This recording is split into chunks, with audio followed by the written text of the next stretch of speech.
नमस्कार दोस्तों, स्वागत है आपका। आज हम शुरू करने जा रहे हैं मध्य प्रदेश के बारे में, जो कि आने वाली एग्ज़ाम्स एमपी जेल प्रहरी के लिए महत्वपूर्ण हो जाएगा। एमपी के जितने क्वेश्चंस जेल प्रहरी के एग्ज़ाम में आते हैं, हम लगभग सब कवर करेंगे। शुरू करने से पहले आपसे रिक्वेस्ट है, आप मेरे चैनल को लाइक करें, शेयर करें, सब्सक्राइब करें। आइए शुरू करते हैं, देखते हैं मध्य प्रदेश का गठन कैसे हुआ, कैसे हमारा मध्य प्रदेश अस्तित्व में आया। आपके सामने ये मध्य प्रदेश का मैप आप देख रहे होंगे। इस प्रकार का हमारा मध्य प्रदेश का मैप है, जिसके उत्तर में उत्तर प्रदेश, दक्षिण में महाराष्ट्र, पूर्व में छत्तीसगढ़, पश्चिम में गुजरात और उत्तर पश्चिम में राजस्थान पड़ता है। जी हाँ दोस्तों, इस प्रकार हमारा मध्य प्रदेश एक भू आविष्टित राज्य है, जो कि 5 राज्यों से घिरा हुआ है: राजस्थान, यूपी, छत्तीसगढ़, महाराष्ट्र और गुजरात। आइए डिटेल में पढ़ते हैं इसके बारे में। भारत का हृदय प्रदेश कहा जाने वाला मध्य प्रदेश भारत का एक भू आवेष्टित राज्य है। जी हाँ दोस्तों, भू आवेष्टित राज्य मतलब ये चारों तरफ से इसके चारों तरफ भूमि है। ये इसकी कोई भी सीमा किसी समुद्री स्थल से को नहीं छूती, इसलिए ये भू आवेष्टित राज्य है। एक लैंडलॉक्ड स्टेट बोल सकते हैं आप इसको। आगे देखते हैं मध्य प्रदेश का वर्तमान स्वरूप जो आज हमें दिखाई देता है। यह एक लंबी प्रक्रिया का परिणाम है। जी हाँ दोस्तों, जिसके लिए एक बहुत लंबी प्रक्रिया रही है, जो आज हमारे सामने मध्य प्रदेश का वर्तमान स्वरूप है। आइए देखते हैं आगे। जी हाँ दोस्तों, मध्य प्रदेश का गठन। स्वतंत्रता के पूर्व मध्य प्रदेश नाम से कोई भी राज्य अस्तित्व में नहीं था। जी हाँ दोस्तों, स्वतंत्रता से पूर्व मध्य प्रदेश नाम से कोई भी राज्य अस्तित्व में नहीं था। हालांकि सेंट्रल प्रोविंस एंड बरार नामक एक ब्रिटिश प्रांत हुआ करता था, जिसकी सीमाएँ वर्तमान मध्य प्रदेश की सीमाओं से बिल्कुल भिन्न थी। ब्रिटिश काल में मध्य प्रदेश को सेंट्रल प्रोविंस एंड बरार के नाम से जाना जाता था। ये देख सकते हैं आप, इस प्रकार से ब्रिटिश काल में हमारा मध्य प्रदेश का स्वरूप था। ये मध्य प्रांत, ये हमारा मध्य प्रांत है। ये बरार, ये आप जो देख रहे हैं ये कलर, ये ब्रिटिश प्रांत के अंतर्गत आते थे, मध्य प्रांत और बरार। और ये पूर्वी रियासत है, ये इस साइड से। ये मध्य भारत उस समय, ये ग्वालियर और ये मध्य भारत के अंतर्गत आता था, और ये रियासत स्वतंत्र रियासत थी। अगला देखते हैं।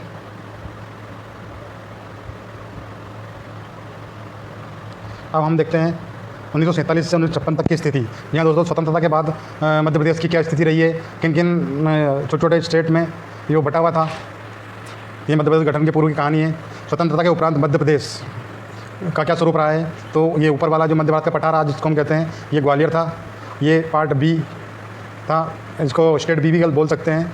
और ये पार्ट सी और ये पार्ट ए। पार्ट ए के अंतर्गत सेंट्रल प्रोविंस एंड बरार या मध्य प्रदेश को कहा जाता था। इसकी राजधानी नागपुर थी।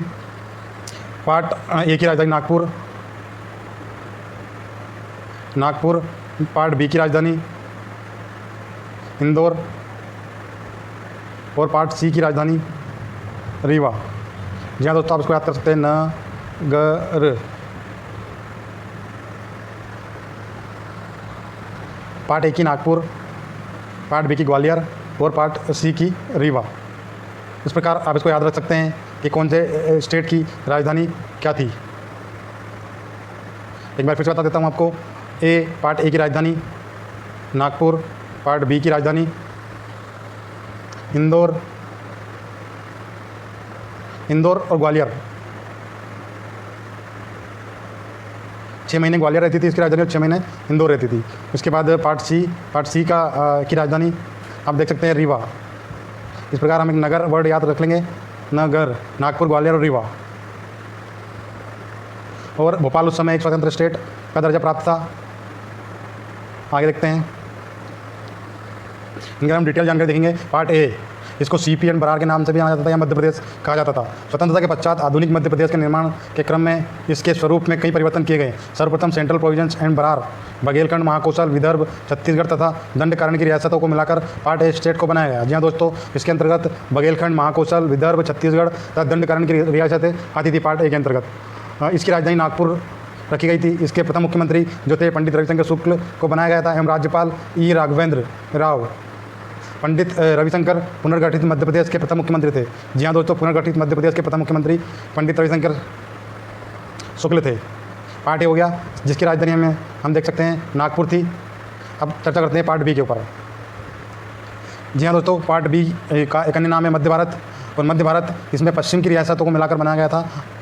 पार्ट बी स्टेट का दर्जा दिया गया था। इसकी राजधानी 6.5, जैसा कि मैंने आपको बताया था, 12 महीने में 6.5 मंथ इसकी राजधानी ग्वालियर और 5.5 मंथ के लिए इंदौर को बनाई जाती थी। इसके राज प्रमुख जीवाजीराव सिंधिया थे, उपराज्य प्रमुख यशवंतराव होलकर और प्रथम मुख्यमंत्री श्री लीलाधर जोशी, 1956 के समय मुख्यमंत्री तखतमल जैन। ये पार्ट बी की बात होगी। अब हम बात करते हैं पार्ट सी की। पार्ट सी को हम एक अन्य नाम विंध्य प्रदेश से भी जानते हैं। स्वतंत्रता के बाद उत्तर की 38 रियासतों को मिलाकर विंध्य प्रदेश मतलब पार्ट सी का गठन किया गया था। इस प्रांत की राजधानी रीवा थी। जी हाँ दोस्तों, इसकी राजधानी रीवा थी। बघेलखंड और बुंदेलखंड का जो एरिया आता है वर्तमान में, ये उस समय पार्ट सी का हिस्सा था।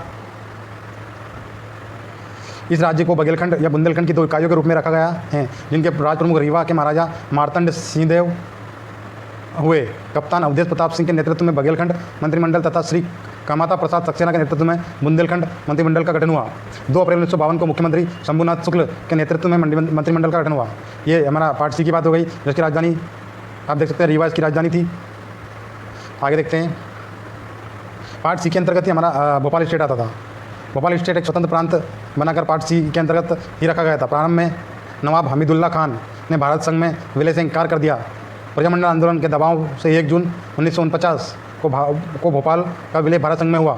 इसके प्रथम मुख्यमंत्री डॉक्टर शंकर दयाल शर्मा रहे हैं, जो कि हमारे देश के राष्ट्रपति भी बने हैं आगे चलकर। तो इस प्रकार हमने मध्य प्रदेश के वर्तमान स्वरूप का गठन देखा। आज़ादी से पूर्व से लेकर आज तक जो वर्तमान का जो स्वरूप, वर्तमान मध्य प्रदेश का स्वरूप है, उसके बारे में हमने पूरी जानकारी ली। आप इसका मैप जरूर याद कर लें दोस्तों। मैप अगर आप याद कर लेंगे तो आपको मध्य प्रदेश के बारे में जानकारी लेने में आसानी रहेगी। आप इसके ज़िलों से एक बार परिचित हो जाएंगे तो आप इसके किसी भी क्वेश्चन को बहुत आसानी से सॉल्व कर सकते हैं। तो ये इस प्रकार से आज का हमारा लेक्चर हम यहीं समाप्त करते हैं। मिलते हैं नेक्स्ट लेक्चर में। लेकिन आपसे रिक्वेस्ट है, आप मेरे चैनल को लाइक करें, शेयर करें, सब्सक्राइब करें, ताकि मैं आपको इसी प्रकार से नए वीडियो लेकर आऊँ और आपको एग्ज़ाम में जिससे कुछ हेल्प प्राप्त हो सके। और ये जो हमारा वीडियो स्पेशली फॉर जेल प्रहरी के लिए रहेगा, उसमें जिस प्रकार के क्वेश्चन आते हैं उसी पे हम फोकस करके चलेंगे। तो और आपसे एक और रिक्वेस्ट है, आप इनका साथ में नोट्स बनाते चलें ताकि आपको परेशानी ना हो। Thank you. और हाँ दोस्तों, आप मेरे चैनल को लाइक, शेयर, सब्सक्राइब करना ना भूलें और बेल आइकन को ज़रूर प्रेस करें ताकि वीडियो डालते से ही आपके पास इसका नोटिफिकेशन मिल जाए। धन्यवाद।